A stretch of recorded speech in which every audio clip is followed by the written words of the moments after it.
It's me, Yoto. How's it going? I'm all right. I'm just, out on my daily walk, but like I said, I can usually still I can still watch from my phone. That's good. Let me go ahead and screen share that so the stream isn't lagging. Yes, yes. I'm in Return of the Mac after that the Todd in the Shadows episode we were watching the other day. No, I I've been enjoyed that getting whole marathon. various of those. Yeah, honestly, I was like, Todd in the Shadows has just been getting like like I watch a lot of Todd in the Shadows, but like YouTube randomly started recommending me a bunch, and I'm like, I haven't watched this episode in a while. Let me watch this one. Like I was literally just going through all the episodes I had watched earlier this week because I also didn't want to miss anything that I haven't seen in a minute. Right. But yeah, it was just like a lot of really. I really like Todd in the Shadows, and he's been making so many videos for so long that there's like I don't know, years worth of backlog for us to go through, really. I mean, that's I will impressive. say, yeah, I will say sometimes, like, I'm like, part of me is like, should I go back to like the early days and go in chronological order? Because sometimes he'll like bring up a later thing or like an earlier thing he talked about in a later video. Right. And I'm like, oh, well, now we have to watch that one for context. But yeah, so far we've been more or less it's felt fine. I don't think it's like necessary. At worst, he'll say something. I'm like, oh, I got to show you this video now so you can see what he has to say about this one. Right, like the extra context. Which is it's another very funny thing is I told you that I've been watching Pod in the Shadows since like about high school age, really. Yeah. So a really long time. And what I think is interesting is that he does modern pop songs and then he does like retrospectives on old decades and stuff. But he's been doing this long enough that he has repeatedly talked about songs that were new, like as he was talking about them. Like he is now doing retrospectives of songs that used to be new. That's crazy to think about because it's like when you think of music, you don't think about how much it ages because you're kind of just in the moment either enjoying it or not caring for it until you hear it again years later and it's like, oh no, this is carbon dating me. Yeah. It's like, there's no way any of those Maroon 5 songs were from 15 years ago, and yet here we are. Yeah, no. I was saying, watching that supercut of all the times he's hated Maroon 5, one, it was very fun to see him mildly hate Maroon 5. Increasingly. Just, like them being his like public enemy number one.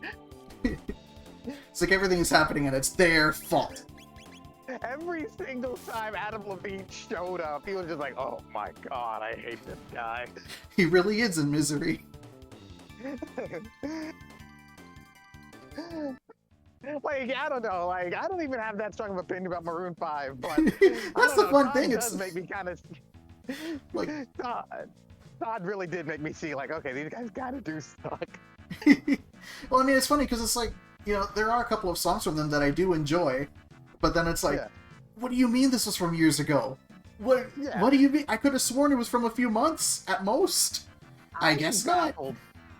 I was more so baffled by going through that video and realizing, holy shit, Maroon 5 had consistent hits every year. Like, just like one. It was always like 2 to 3, sometimes 4. I'm like, Jesus Christ! if it was in service of more interesting music, you'd almost call that one of the most inspiring discographies of any band in the modern history. I mean, like, it's not an easy thing to consistently chart, but at the same time, it's like, I don't know, you don't think too much about Maroon 5. Yeah, it's like what Todd was saying when he was that one video where he was trying to figure out which song he had put on the worst list because they all sound the same. Right. I know.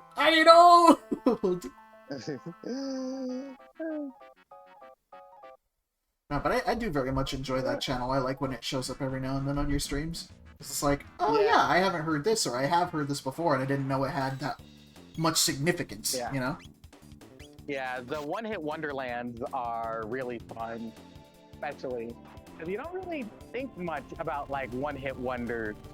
Right, it's like, oh, you know this song, everybody knows it, and then it's like, okay, but who's the artist? Well, I don't know. Yeah. It's funny too because there's a lot of one-hit wonderlands where he'll like investigate them more and be like, you know what, this artist deserved better, he deserved more, blah blah blah blah. And then there's one-hit wonderlands where like he deserved less. It's like, why did we allow this song to get that popular?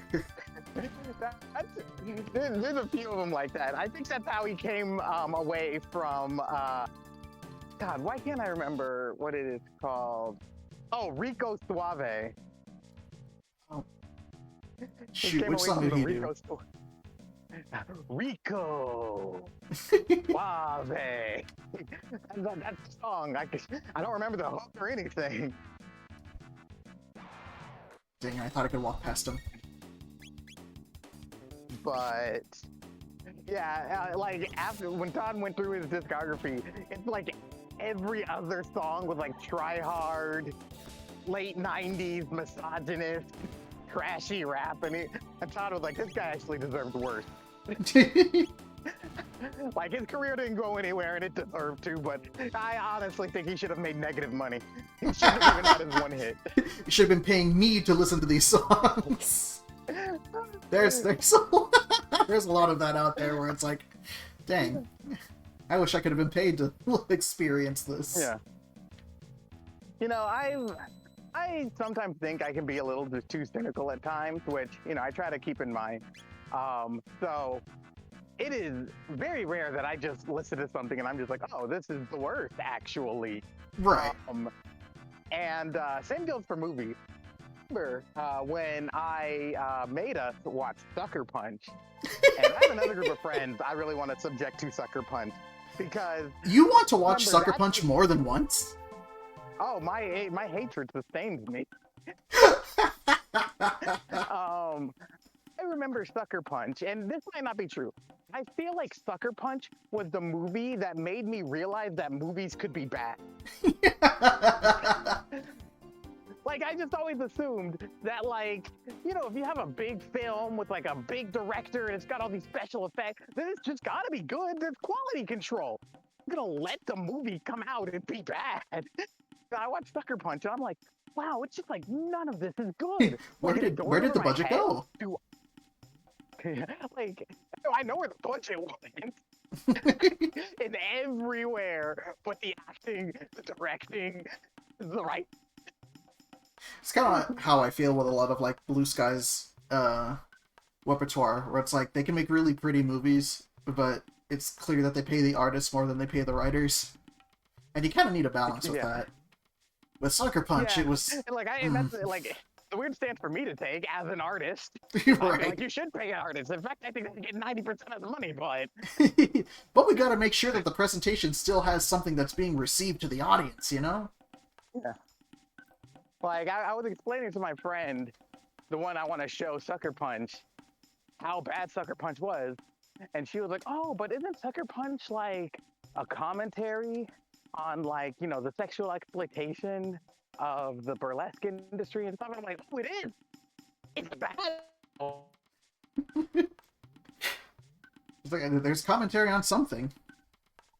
Having a good premise doesn't make it a good movie. So there's potential in there somewhere, and that's kind of the sad thing when it comes to a lot of bad movies out there. It's like, it's not that the premise itself is bad; it's just poorly executed. You know? Yes. I don't think we needed 3 layers of dream work. Inception can only prepare you so much. Is that the movies with the ninja strippers? Yes. Yes. And them fighting a dragon on a World War II plane. Glad you remember that. I watched that movie recently, and I can't tell you a thing that happened in it. That was the scene that I remembered the most. There's 3. There's 3 scenes I managed to remember from that entire movie. One was the fighting dragons on a World War II plane. One was the samurai robots with the miniguns, because I'm sorry, that is cool. And 3, the end where she gets hammered and that's the end. Not in a fun way even. Not in a fun. Yeah. Like genuinely, I've watched that movie so many times, and it like evacuates my mind when I try to think about it. It's crazy. To protect itself. It's genuinely one of those movies where it's like the information goes in and kind of like tumbles out. You know what it is? It's because nothing that happens in it matters. Yeah. Like I cannot store important information because they're not telling me any. Because nothing that happens during the drink sequence matters. What matters just happens like at the end where it's like we won. But did we? The movie has this magical ability where when you're watching the like parts that are in like the burlesque house, you're like, wow, this sucks. When are we gonna get to the action? And then when you get to the action, you're like, wow, this sucks. When are we gonna get back to the burlesque? So you're just never having any fun. It's this weird it's this weird moment where you're waiting for the scenes that show up in the trailers, but then you get to those scenes and then you realize they're not really connected to anything. And then you're like... Oh, you might as well just be watching the trailer. Right, and you're sitting there waiting for everything to connect, and then bonk. So... Like, like that's what bugs me too. Like you're saying, like it's wasted potential that makes it so bad.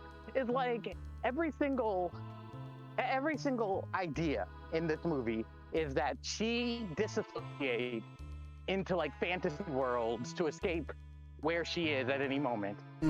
But like it's implied that those fantasies are at least in some way supposed to reflect what's happening. And it's like we don't really get enough connective tissue Similar. With that. Yeah. And like, because like every single sequence is, oh, we're going to have you dance, and when you dance, you're going to distract everyone, and then we're going to sneak around behind you, and blah, blah, blah. So it's like...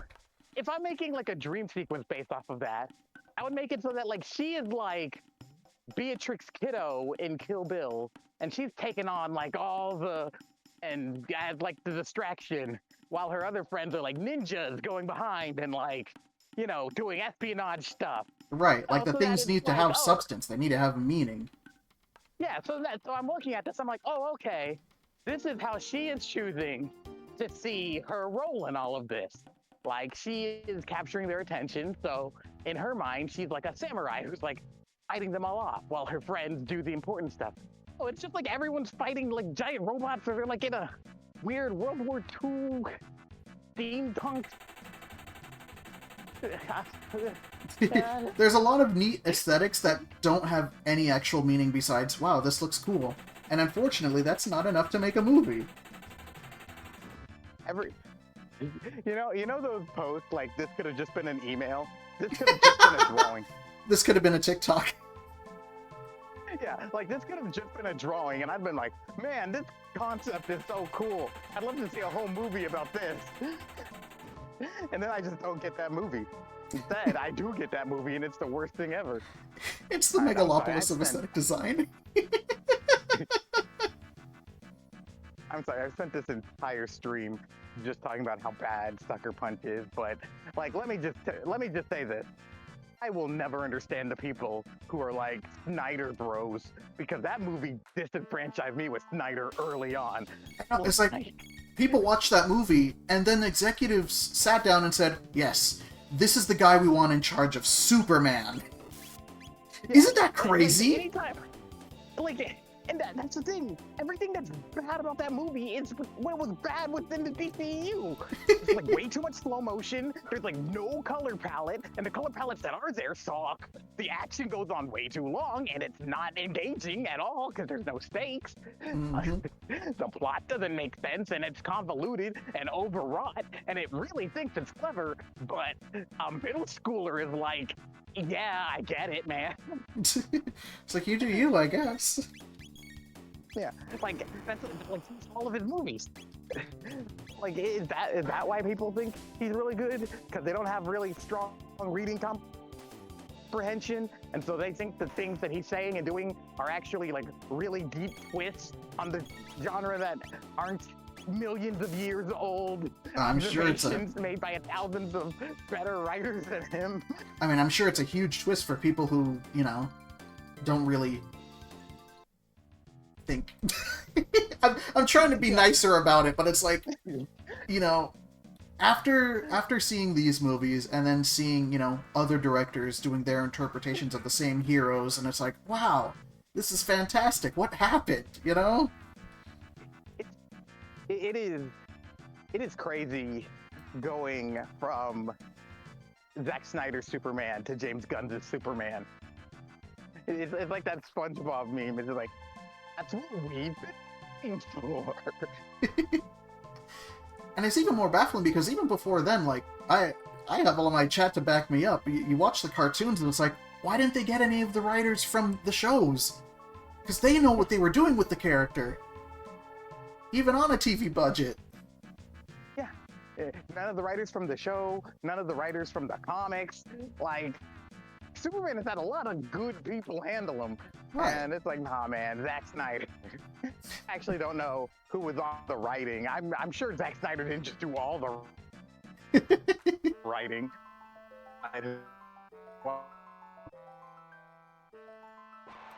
There's these guys again.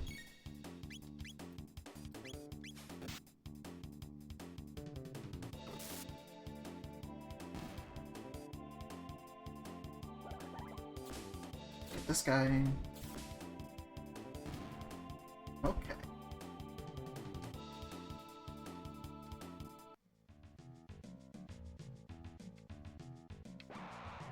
It'd be like getting Garth Ennis to write Superman, and I won't elaborate on why that would probably suck. It's okay. I am in no hurry to watch The Boys. Here's the thing about Garth Ennis. I think Garth Ennis isn't particularly a great writer, and I actually think The Boys is a hard read.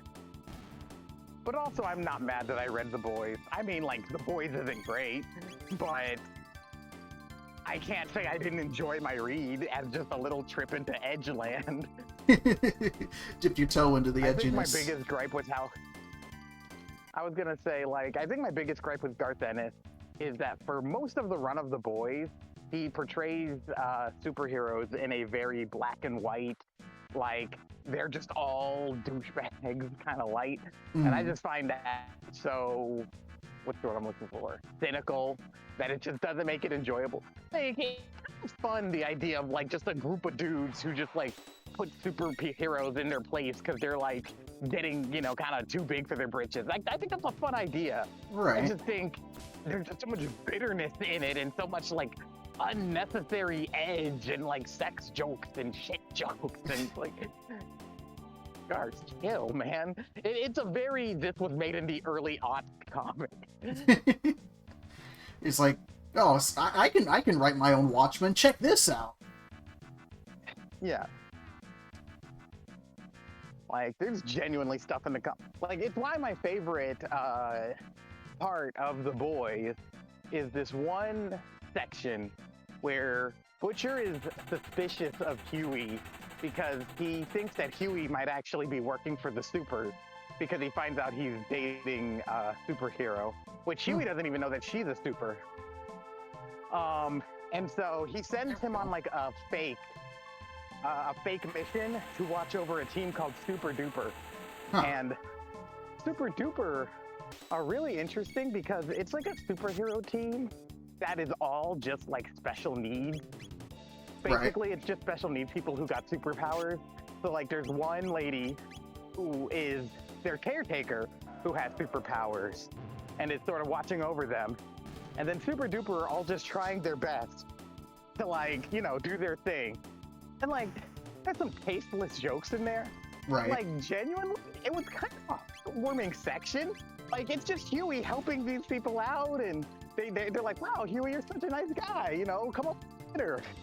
And it's like the few times where the comic kind of sheds its all supers are bad sort of mentality and just shows, like, this team who, you know, they're not the most competent due to the situation, Right. but they are good people.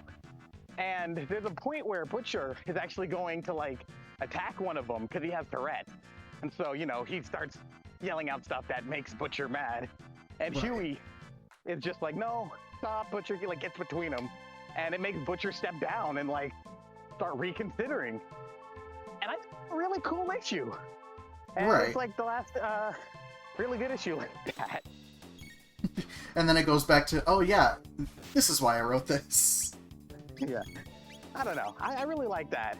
I doubt it made it into the show in any way, but I actually would not have been mad if they had had a super duper arc in the TV show, because I don't know, just the idea of a bunch of and unironically, it's kind of an idea I wanted to steal for my superhero comic, is someone who is like heavily on the spectrum or, you know, special needs, but has superpowers and he wants to help, but he also doesn't want to mess anything up. So I think that's such an interesting concept. No, there's definitely potential in that. Yeah.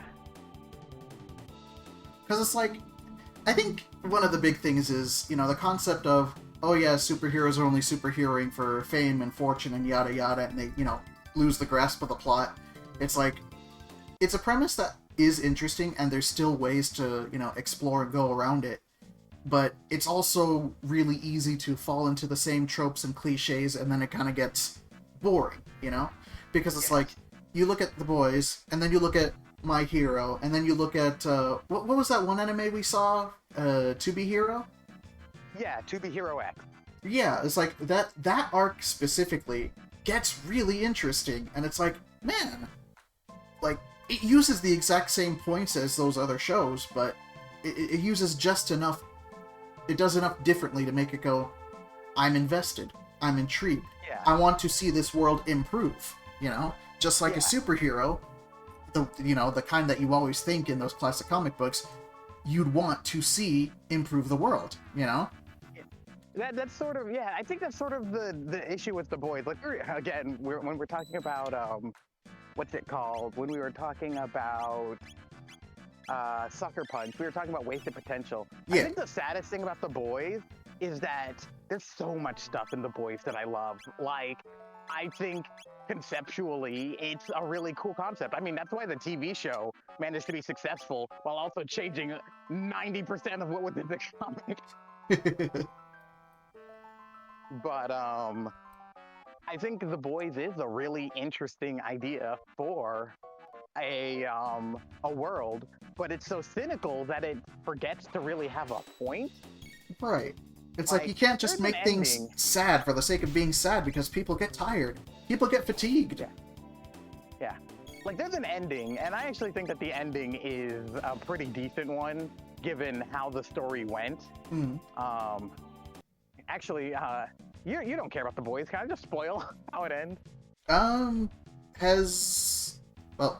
Chad, has everyone seen or not really care about how it ends? Because I was gonna say not the TV show, but the book. Oh, the book? I've never seen the TV show. Well, I watched like the first 3 episodes. Yeah. Does anyone in the chat care about how the book The Boys ends? I've seen both endings. La la la la la. Does anyone chat here care about spoilers? I don't really care. Alright, well, if you do care, mute for like, I don't know, 2 or 3 minutes? Alright, so the way it ends is basically we find out that, I think Black Noir, the kind of like Batman-y XP that doesn't talk, that's always standing next to Homelander. Alright.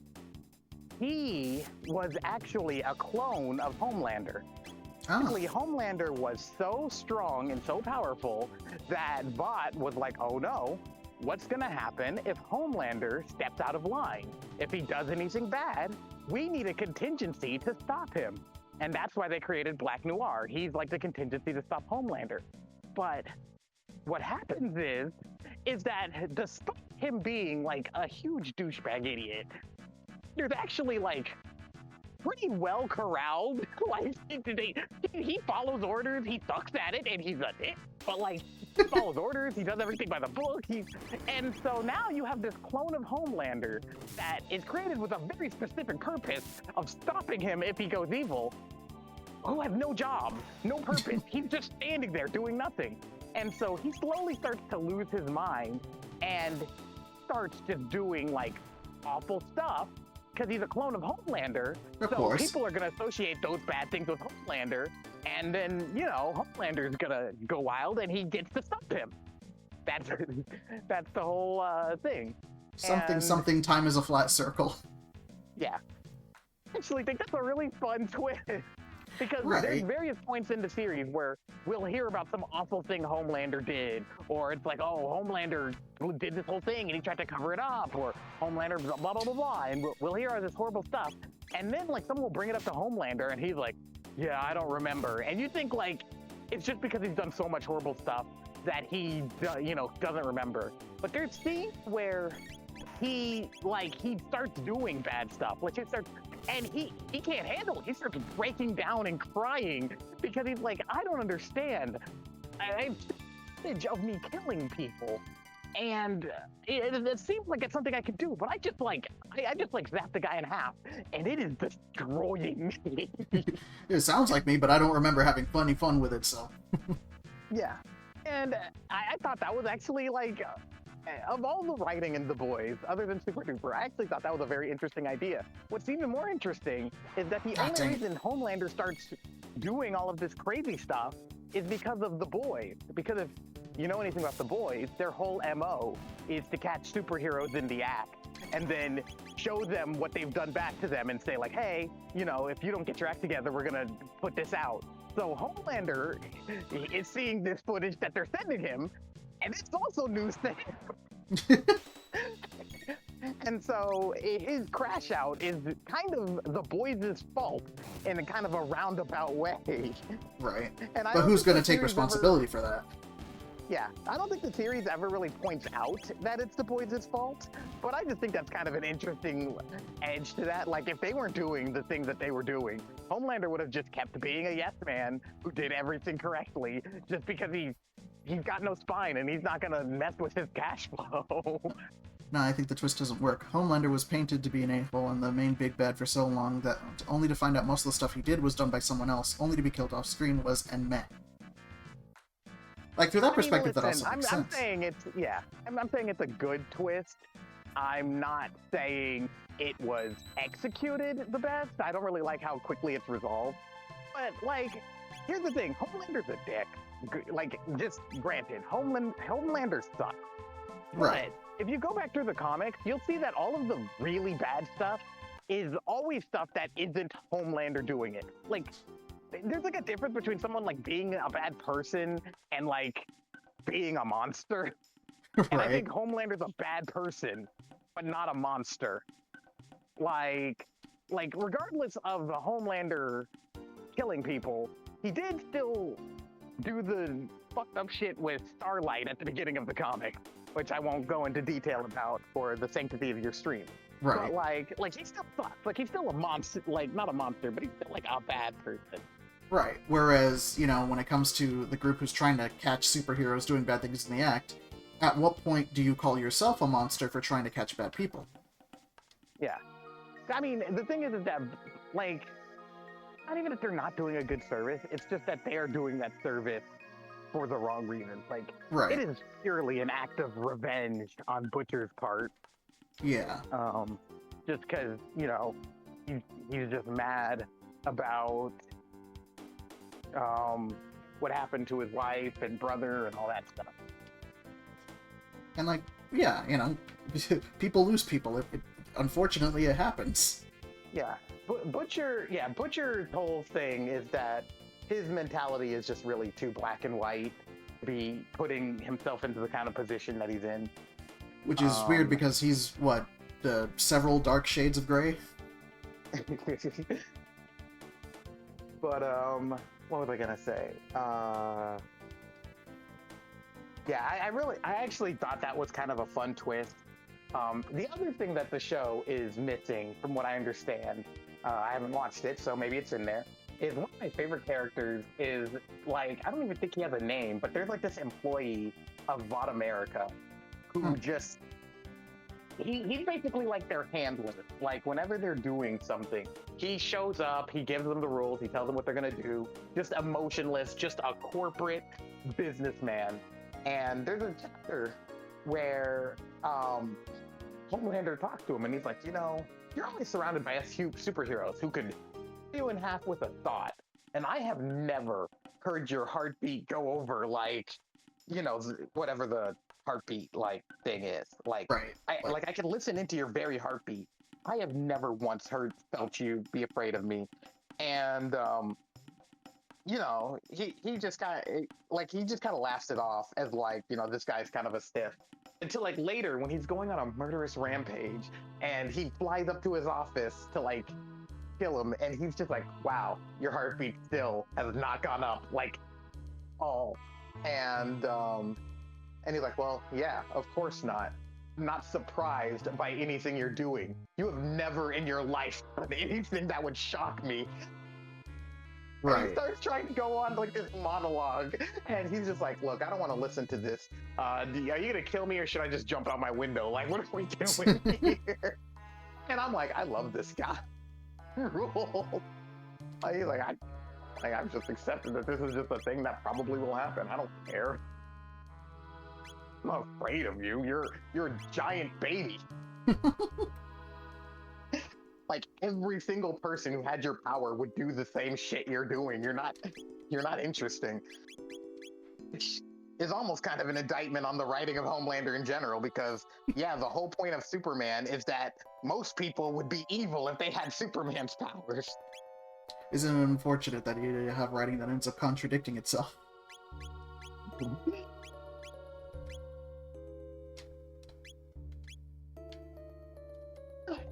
Like I said, if the entirety of The Boys was the best stuff in The Boys, it would actually be like one of the best comics I've ever read. Right. If it wasn't trying, you know, so hard to out of the edge. I will say between the two of them, The Boys is better than Sucker Punch. Which, I mean, I don't know how high of a bar that is, but... No, it is not very.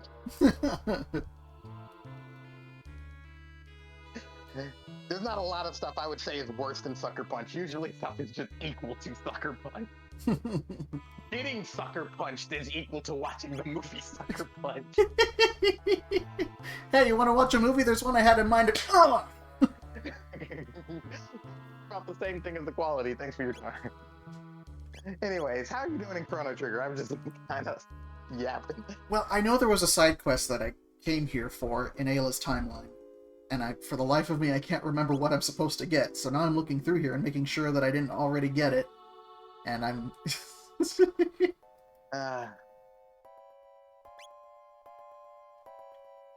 Because Ruby Vest is not the same as Ruby Armor, or is it? Yeah, I think you might have already gotten the thing from Ayla's timeline. Okay. I think so. Because Ayla's is like the only one who doesn't really have like a story like to hers. Everyone else gets like a story, but since you already like literally just beat all of her stuff, I think hers is literally you just talk to a guy and get a thing. I guess I gotta find the guy. I'm gonna go back to the end of time and get reminded of what I'm supposed to do, because I mean, I'm getting a lot of EXP, but it's only because I keep ending up in the same place. Yeah. Yeah, I think you might. Yeah, I was looking at where you were, and I was like, I don't feel like he's supposed to be there, but I have to talk about The Boys for like 30 minutes. I mean, it was very important. My only reason for being here is to give you advice. Let me not do that. Hello, welcome to Chrono Trigger. Today we're going to talk to you about Garth Ennis, Zack Snyder.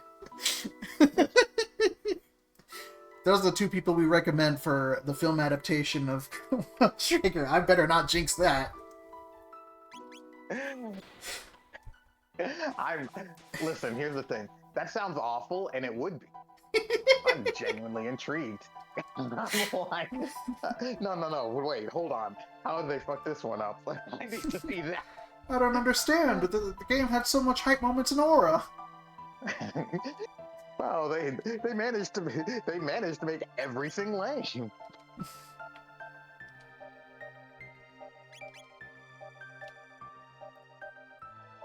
Old man, help me. A lot more crass humor, and Chrono snaps someone's neck. Oh gosh. He actually eats the old man's lunch and then kills him after. He eats the old man's lunch and then his wife.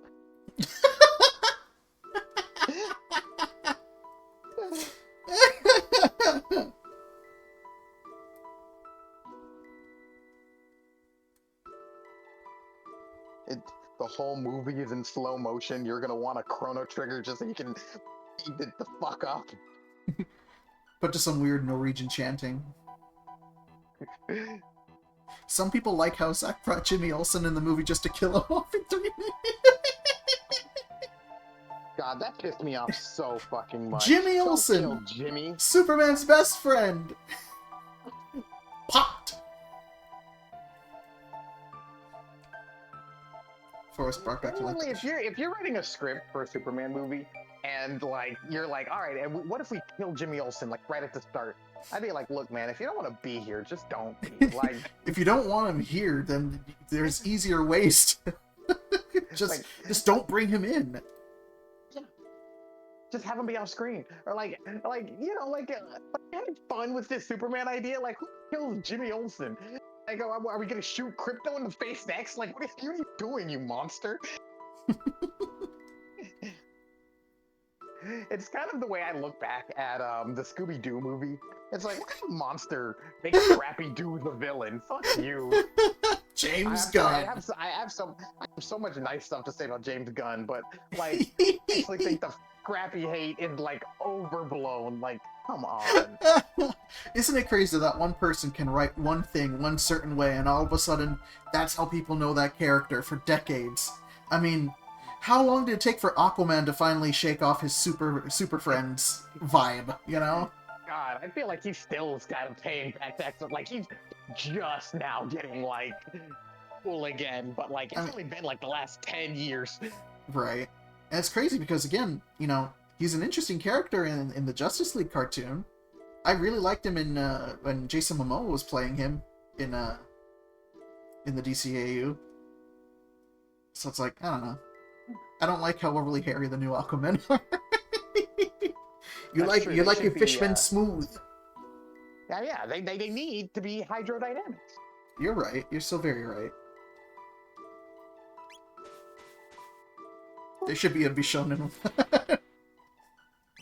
I mean, shoot, I'm this, but unironically. Just Aquaman, but he looks like the guys from Free. Gosh, that was a weird era because like there was like 3 different animes that got super popular at the same time. It was Free, it was Attack on Titan, there was some other third one, but they were all happening at once. To the point where it's like it might have been Sword Art Online. Like I mean I was watching Attack on Titan and I never ever touched Free. So it was weird seeing like, you know, I genuinely considered streaming it. Peeking out the window and being like, what in the world is going on there? What are you talking about? I thought this was about swimming.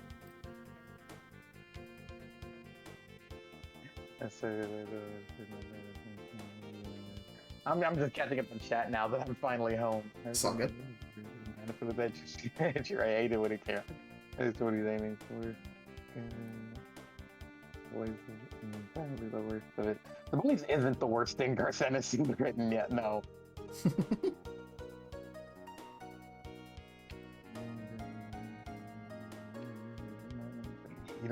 Killer, yeah. Kill la Kill. Well, I guess it was around the same time, huh? Yep. CIA wrote it to save him. They read it when I'm Soup's coming and save him to do something heroic. The spider was like, nah, Soup will never save Jimmy Olsen. That's not a character for Superman.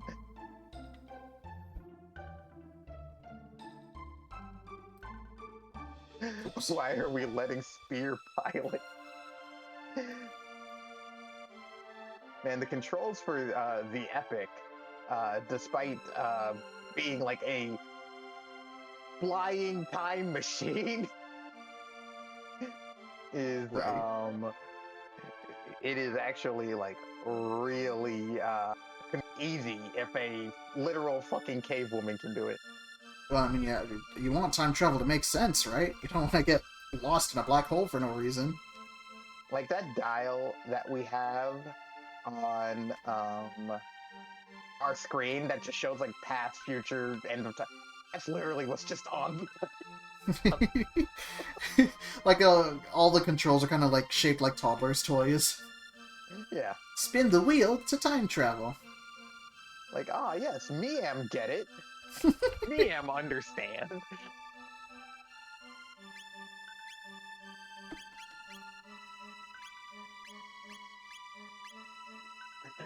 Miam, me have reigns over the flow of space and time.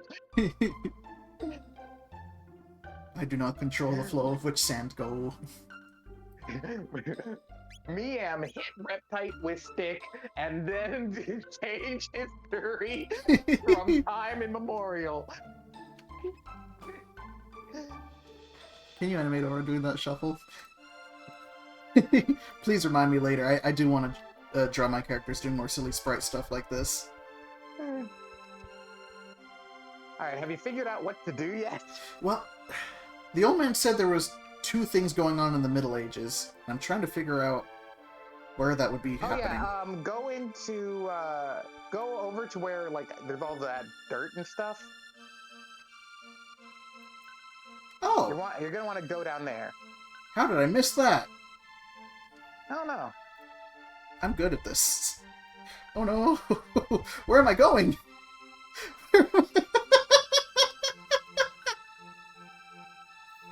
I'm not moving the controller, I hope you know.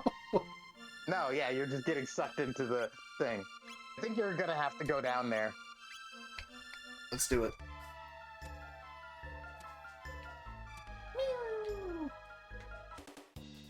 Hey, no, I wanted the box. No, get away! Get away! What are you things?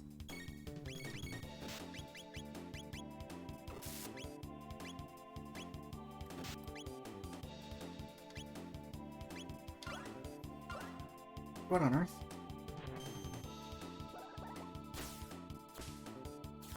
Please tell me that did a lot. Yeah! I was gonna say it did 1609.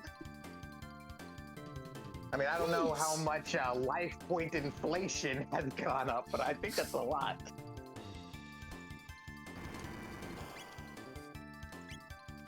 You sand attack. He's buffeted by the storm.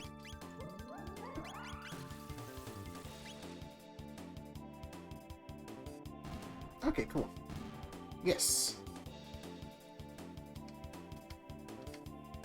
Ooh, Lapis is good. Increased level is also good. I want 2 Lapis. Aww. Lapis, Lapis.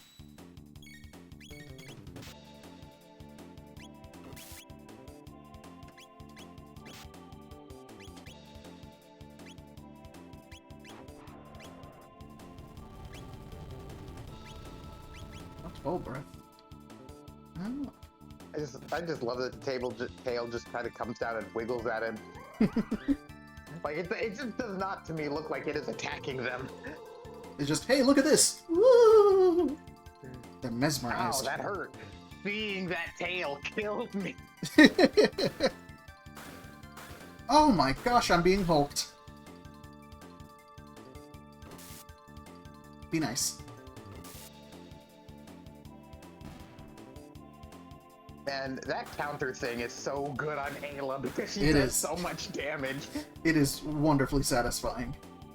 You know, after an entire game of enemies that have automatic counter hits, it's nice to have one for yourself, you know? It's like, I understand. This is what it feels like. No wonder they keep doing it to me. Oh, wait a minute. How the tables have turned. Now I'm the broken boss character. It doesn't feel good, does it? Which, to be completely fair, I kind of like games where like you start off and like the enemies feel really unfair, but as you go through the game, like you feel like the unfair enemy now. Like you just get all the skills that they had, and you're like, oh, now I'm the cool guy. You have spawned your own demise. It's kind of what I like about like in this game, literally you just get mages, so it's also kind of like that where it's like, now I have the cool guy. But I just like that like certain enemies will have spells that it's like, wow, that's a really powerful spell. That spell, it's like, oh, now I have the really powerful spell. You're kind of just sitting there like, man, it looked cooler when they were doing it. Why can't I be that frustrating? Slime's my enemy. Ooh, yeah, I need a cigarette. Alright, more level increases. I like you're gonna be so strong when you fight Lavos for the next 8 weeks. Oh yeah, that's gonna be happening, huh? One of these days, we'll have to beat the game. I'd like to think we're getting there.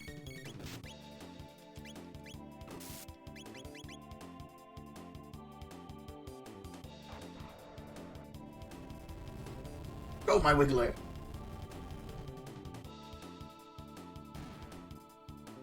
Oh, that killed someone. Neat.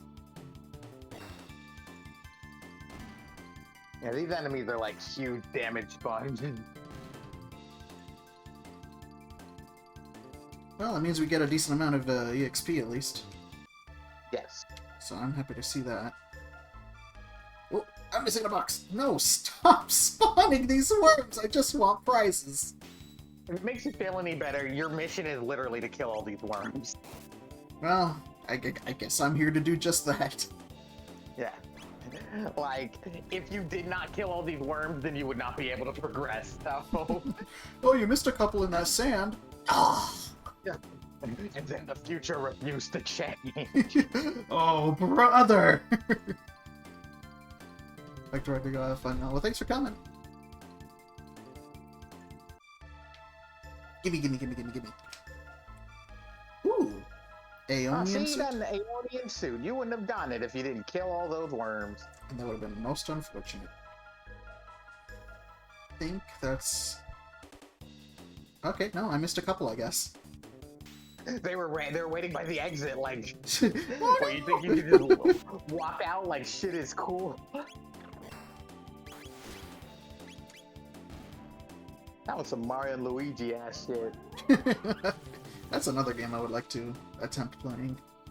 Oh, I definitely want to coach you through that game, because that game is fun.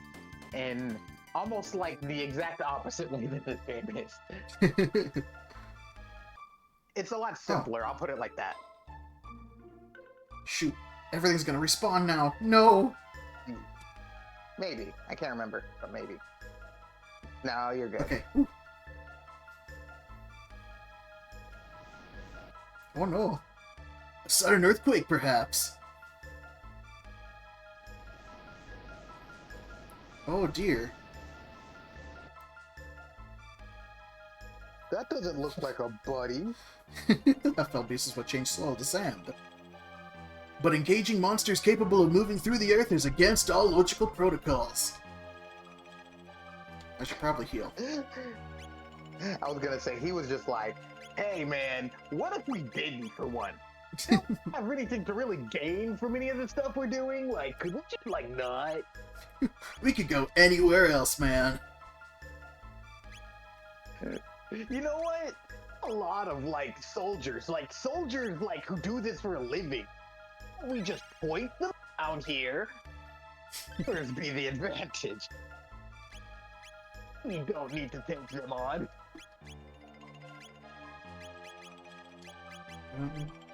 Or shoot, I know it goes against time travel conventions, but like, why don't we just bring like 5 guys here? Like just 10 of us, just spam quintuple tech. Were it only so easy. Just bring a bunch of yourself and just do your own attacks over and over again. Robot does like 10 lasers at once, it's just blinding. Strobe them to death.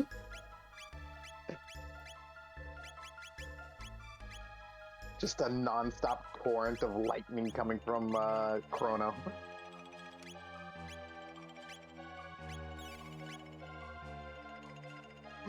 just like 10 Aylas just curb stomping, just beating the shit out of you. That would honestly be fun to see, honestly. Ooh, 5,000 G. Turbo Ether. Let me open it.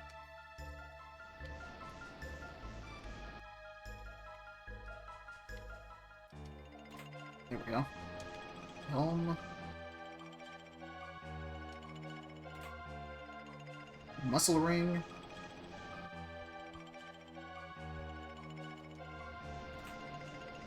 And high ether. Oh wait, there's this one here. There's a lot of boxes.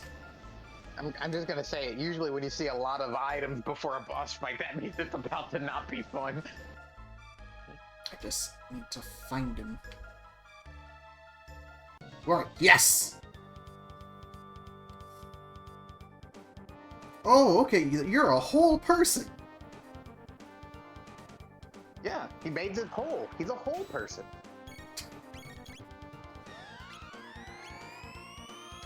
Pause for laughter.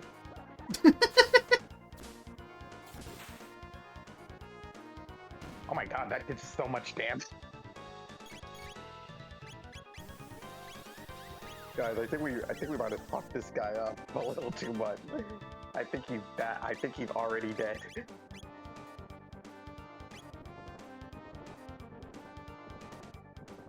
Okay. Not doing anything. Well, Shaquille. What do you mean, miss?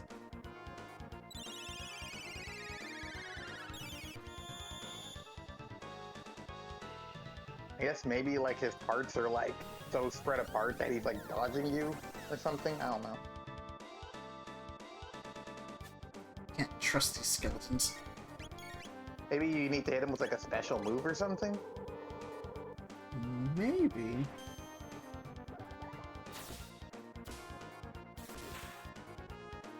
That didn't do much at all.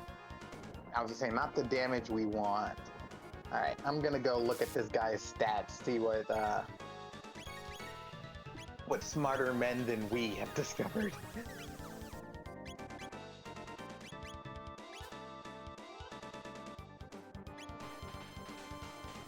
Whoa, look at him go!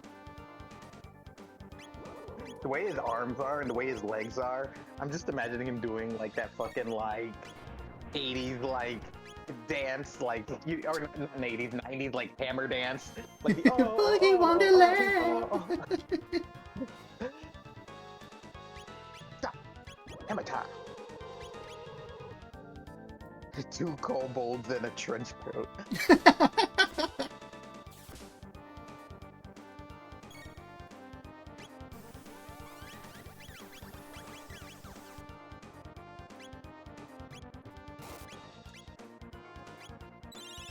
Heal beam!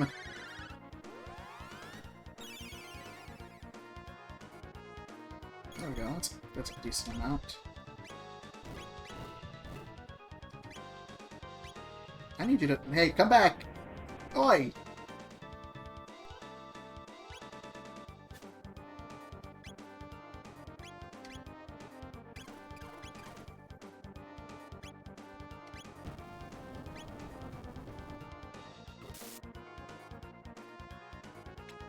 That was a powerful pelvis. What gives?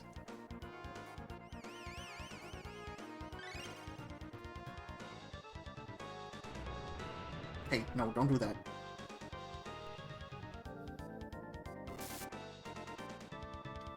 Okay, looks like the upper half is doing stuff, so...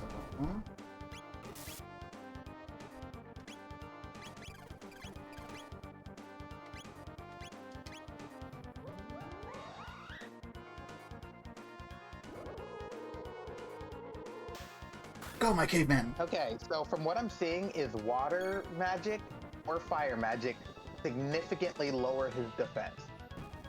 Okay.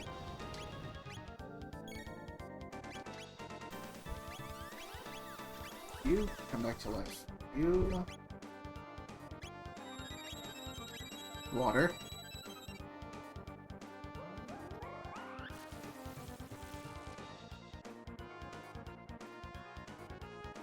Okay, hardened sand, defense. Okay. So it lowers defense. It doesn't inflict damage on him, though. I could use more of that. No, please. Dang it. We just got you back. Knockout Robo always looks like he's just stretched and relaxing. Ooh, that did things! I don't know what I did, but it did things.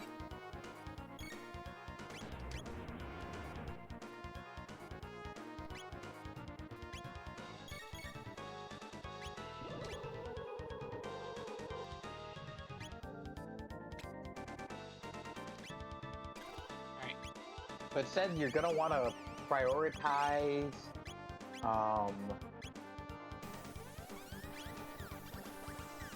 physical attacks because it's immune to most spells, but you know the water still weakens it. Gotcha. Oh, okay, yeah, no. I see it now. That's good.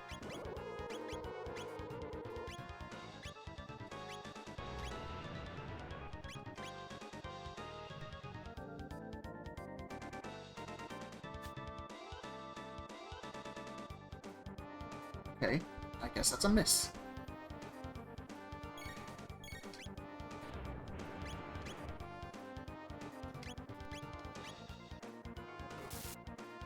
There we go. That's a significant number. Defense boosted when attacked. Let's fix that.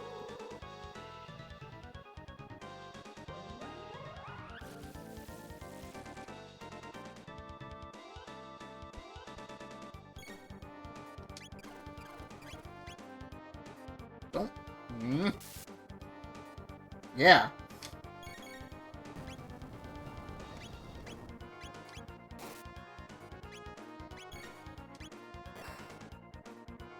The way he looks over his shoulder towards Laura, but like, dude, what the hell?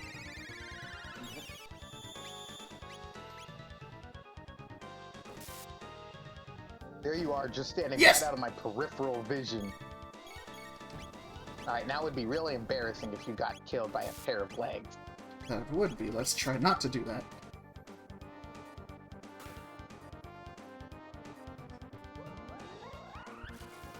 So this is one of those bosses that's actually like, you know, it's around for like a while.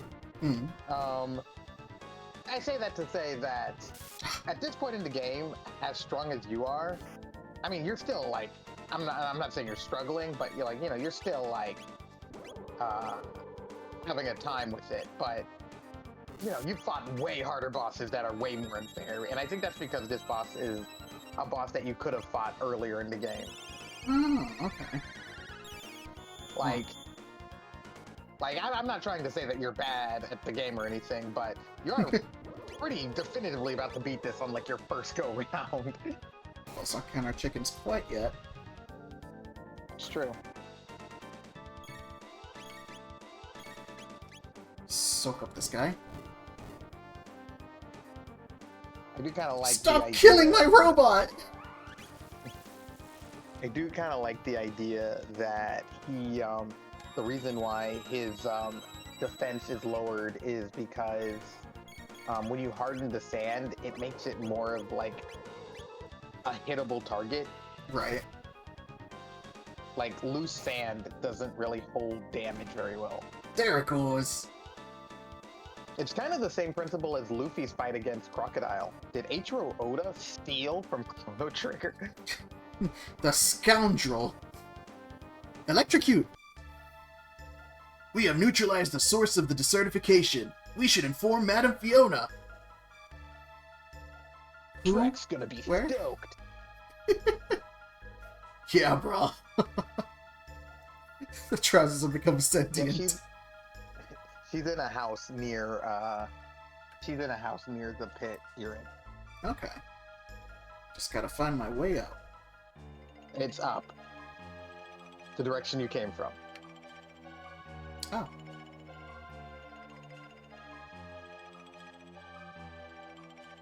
And then you go up from here. Oh, wait, thing! Strength capsule.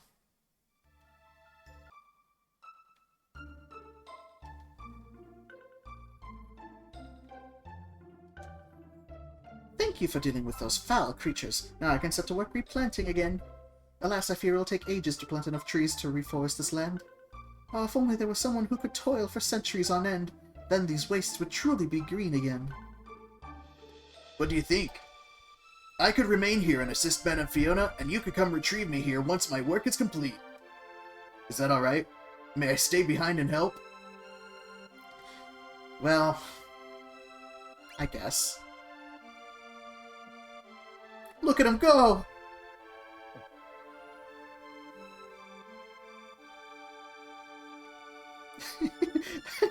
I actually really like the sprite of him just tilling fields. That makes me happy. Yeah. I guess while he does so now, that... whenever you come to the medieval age, Robot will always be doing that. He's just vibing. Alright. Where did I go? So now you're going to want to go to Chrono's time. To the present.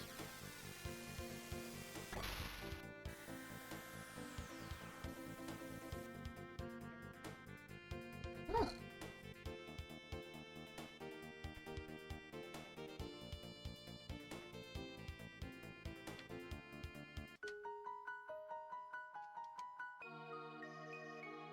Oh, wow, she gets a whole shrine after her, huh? This is Fiona's shrine. Here we give thanks to Fiona and Crush for reviving the forest scorched in the war against Janus 400 years ago. Would you believe I know all of the people that you brought up? The remains of the venerable Crush are enshrined in the inner sanctum. My hats are woven from twigs rich with the mystical energies of the forest. So it's at Fiona looking over your shoulder at the robot. Oh, yes, if only there was some ageless Calitito worker. Oh, what I'd do for a field hand that could toil for centuries. Preferably pro bono. To this day, I still hear his voice.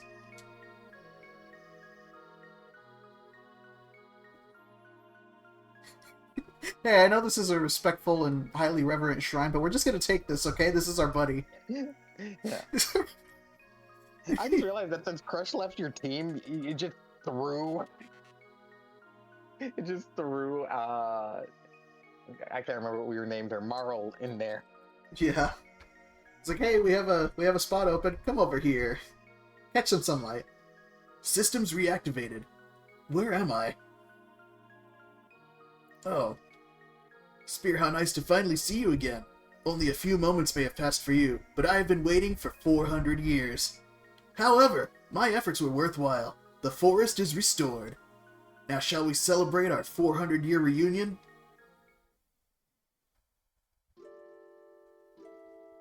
Oh, he gets rebuilt.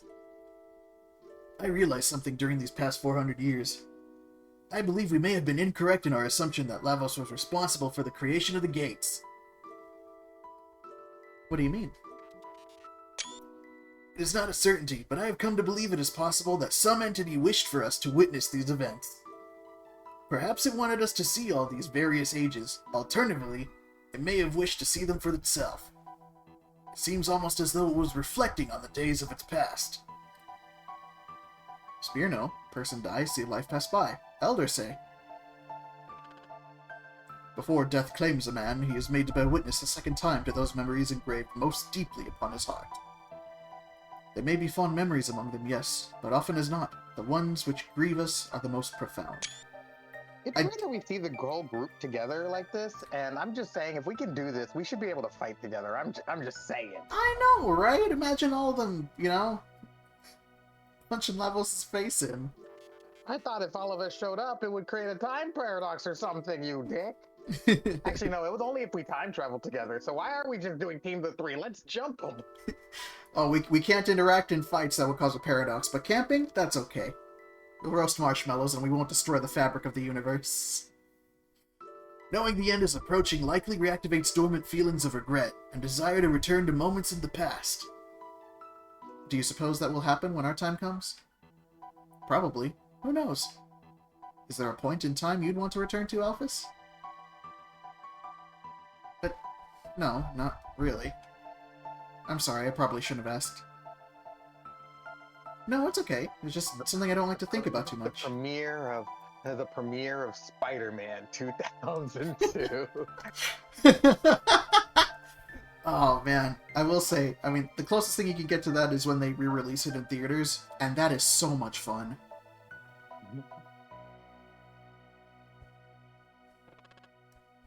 But even if levels did not... Did you ever have something called Szechuan sauce? Please, no! Gosh! Even if Lavos did not open the gates, his fate is clearly bound to that of the one who did. Lavos has played a role in every age we've seen.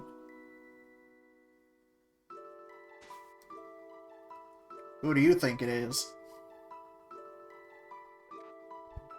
It is unknown to me whose memories these are. It's likely an entity greater than any of us. Perhaps we will not know until our journey has come to an end. Shall we turn in for the night?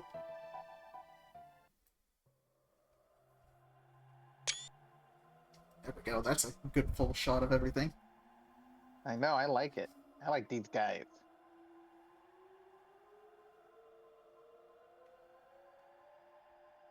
Oh.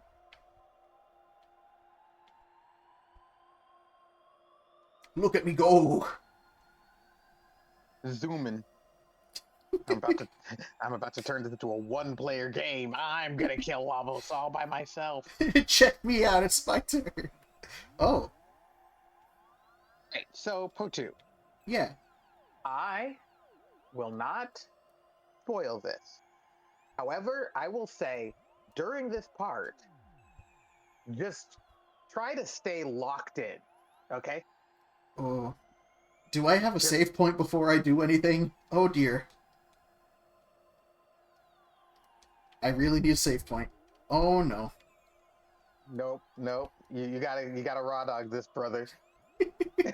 I need you all to come into my defense. Mom comes in right now. Listen, I promised earlier that I wasn't gonna warn you when it was gonna happen. I wasn't gonna tell you to save beforehand, because I should have saved beforehand. What's this? But I am a nice guy, so I'm just saying lock in. June 24th, 990. Dad promised to go hiking with me, but he blew me off again because of his research. I don't get it. But whatever. Who cares about stupid science anyway? Girls don't need to know about that stuff. I'm too busy doing makeup and dolls. Wait. Oh, that's also a door. What the hey? What is this thing anyway? Tuppence said to keep away from it, but it's so dusty. Surely it wouldn't hurt just to tidy up a little. Can I share something very scary? If you'd like. Dear me, my skirt! I'm stuck! Alphys, help! I can't pull it out! Oh no, Alphys! Enter the password, stop the machine! But I don't need it, Mom! Oh shoot.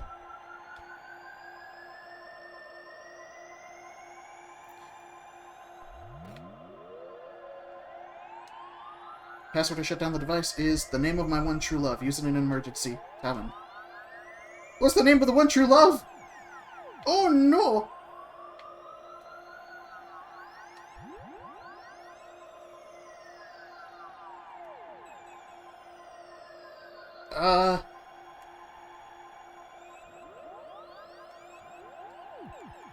Shoot. Oh no, help. I don't know.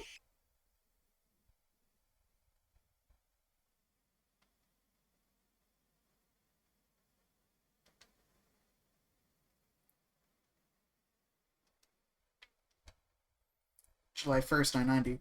I wish I hadn't heard what the doctor told Dad. Mom's leg's there.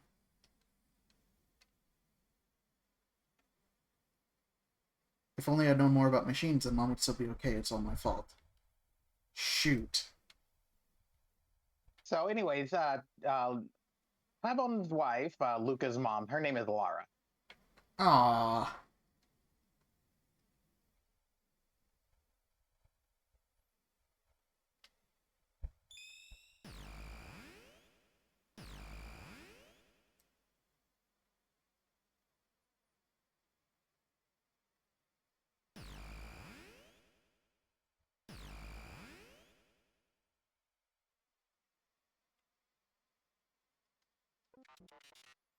You can give her my legs. They are lightweight, with a heavy compact form factor and exceptional balance.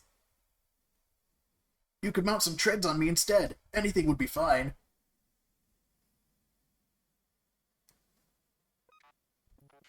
Please do not be sad, Alphys. Thank you. You're such a good friend. A good friend? You called me your friend, but I'm only a robot. I have a present for you. It is a piece of amber I created using sap from the trees in this forest. It required 400 years and a great deal of pressurization to make. I hope you will find it useful. Green Dream. Crush, you're so sweet. Thank you.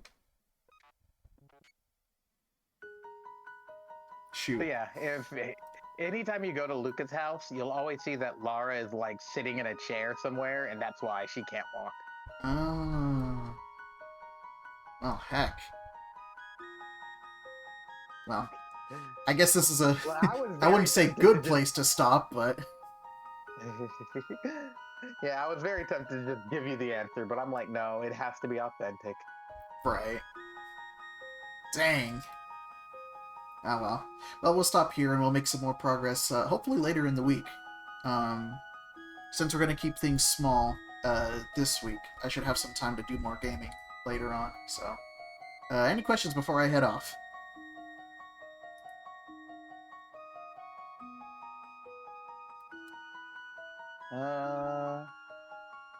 Rest Nope. well? I'm glad we got to this part. It's one of the parts I've been waiting for since we started. I mean, wow. Yeah. I wish I remembered her name. I feel really bad now. It's like, dang. No, I'm trying to think of when the game tells you her name. I don't... That's a good question. I'll have to go back and check that, because, yeah, it's like, dang. If you had the chance to change your fate, would you? Will we be doing more from Memory Doodles? Maybe later on in the future. We'll see. I mean, we had some good stuff in there. I had a good time. We'll, if there's enough demand for it, we might continue. But, yeah. For now, Yota, thanks for joining me. It's been a lot of fun. Yeah, it has been fun. I've enjoyed our talk about things that weren't Chrono Trigger and also Chrono Trigger. I mean, that's kind of par for the course for playing games, though, isn't it? You end up talking about everything else except the game.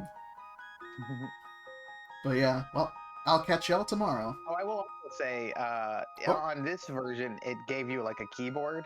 In the original version, there isn't a keyboard. You're supposed to know to press L-A-R-A.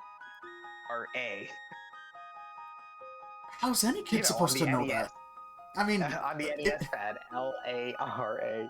I mean, that makes sense, but oh, kid me would not have figured that out. I love Snowbird, like, Alpha's like, cool, thanks, Time Gate, for showing me that again.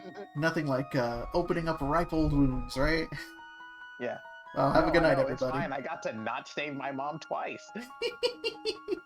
No regrets. I get to live with the guilt once. Gosh.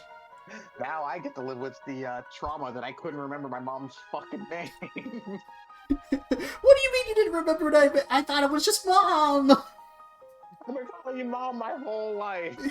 What am I supposed to do? Mom 3 times. There's no M button on the NES. Sorry. Like, this is why you need to go into science, Luca. You're stupid as shit. Got my degree to make up for all that. Gosh. But yeah, talk to you next time. Yeah. See ya. Bye.